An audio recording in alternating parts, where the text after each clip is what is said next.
না জাগলে গাছের ডালে হাজার পাখির ঝাঁক, না শুনলে খোয়ার থেকে লাল মোরগের ডাক, বটের ছায়ে না বাজলে চৈতি মেলার ঢাক, আমার সকাল কাটে না মাগো সকাল কাটে না, আমার সকাল কাটে না মাগো সকাল কাটে না। বেশি আসলে কিছু নেই, যখন যেখানে ইনভিটেশন দেওয়া হয় সব জায়গাতে আমি যাওয়ার চেষ্টা করি। আর আমি এ ধরনের প্রোগ্রামগুলো আসলেই খুব পছন্দ করি। আমি নিজে খুব social kind of a person, so যে কোনো সোশ্যাল প্রোগ্রাম, সামাজিক অনুষ্ঠানে অংশগ্রহণ করতে ভালো লাগে। আর আজকে যেখানে এসেছি সেকেন্ড কাপ, এটা একটা চেইন কফি শপ।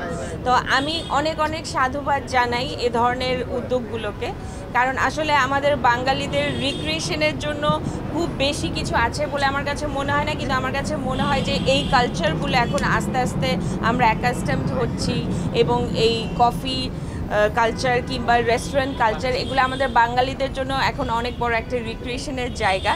আমাদের যখন মন খারাপ থাকে বা কোনো কিছু নিয়ে আমরা খুব বেশি এক্সস্টেড থাকি, তখন আমরা চিন্তা করি একটু রেস্টুরেন্টে গিয়ে খাই, একটু কফিতে গিয়ে বসি, একটা আড্ডার পরিবেশ হয়। তো আমি এই জিনিসগুলোকে সবসময় সাধুবাদ জানাই। আর আমার খুব ভালো লাগে যে ইদানিং আমি দেখছি যে বাংলাদেশে অনেকগুলো ইন্টারন্যাশনাল চেইন, যেমন এটা যেমন সেকেন্ড কাপ, এর আগে মানে আজকে যারা এই সেকেন্ড কাপটি এনেছে বাংলাদেশে, তার আগে দেখেছি যে আরেকটি ডেজার্ট শপ আছে সিনামন, এটাও তারা বাংলাদেশে এনেছে, এবং আরও আছে আমাদের বাংলাদেশে যেমন ক্রিমসন কাপ, অনেক কিছু। তো এই জিনিসগুলো নর্থ এন্ড আছে কফি। তো এটা এখন দেখা যাবে যে একটা বিশাল কম্পিটিটিভ মার্কেট হয়ে যাচ্ছে, এবং কম্পিটিটিভ মার্কেট অ্যাকসেন্সে ভালো, তখন একটা প্রচেষ্টা থাকে যে একজনের চাইতে আরেকজন কিভাবে আরও বেশি করে ভালো করবে। তো সেটা আমরা যারা ভোক্তা, মানে আমরা যারা আসি এখানে, আমাদের জন্য খুব ভালো। তো আমি খুব খুব সাধুবাদ জানাই এবং অনেক অনেক বেস্ট উইশেস দিচ্ছি যারা এই উদ্যোগটি নিয়েছে। এখন কি নিয়ে ব্যস্ত আছে? এখন অবশ্যই গান নিয়েই ব্যস্ত আছি, কারণ আমি তো আসলে ছোটবেলা থেকে, আমার যেহেতু গানের পরিবেশে আমার জন্ম, আমার বাবা গাজী মাজহারুল আনোয়ার, তিনি বাংলাদেশের সঙ্গীত অঙ্গনের একজন লেজেন্ড পার্সন ছিলেন। তো আমি সবসময় চেষ্টা করেছি যে বাবার লেখা গানগুলোকে তরুণ প্রজন্মের সামনে আরও বেশি করে আনতে, পুরনো গানগুলো স্পেশালি। কিন্তু বাবা আসলে যাওয়ার আগে আমাকে বলে গিয়েছেন যে শুধু পুরনো গানগুলো করছো, আমার লেগেসি ধরে রাখছো, আমি খুব খুশি, কিন্তু একজন শিল্পীর মেইন আইডেন্টিটি হচ্ছে তার মৌলিক গানে।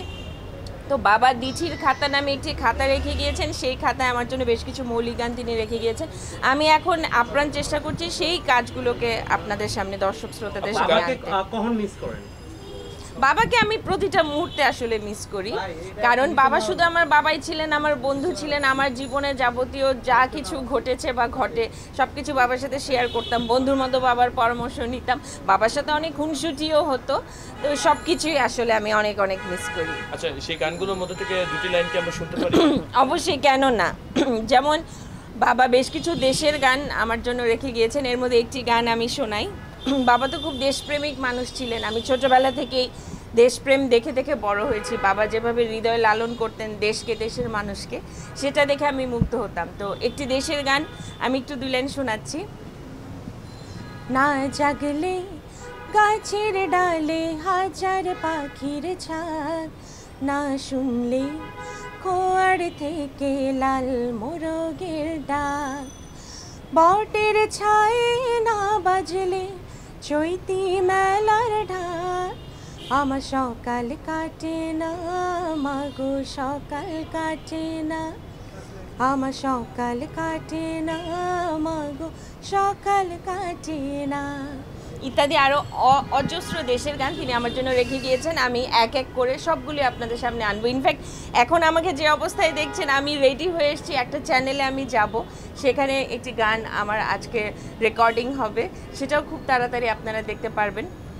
কিছু গান ইউটিউবের জন্য রেডি করছি, কারণ এখন তো মিউজিক ভিডিওর যুগ আসলে।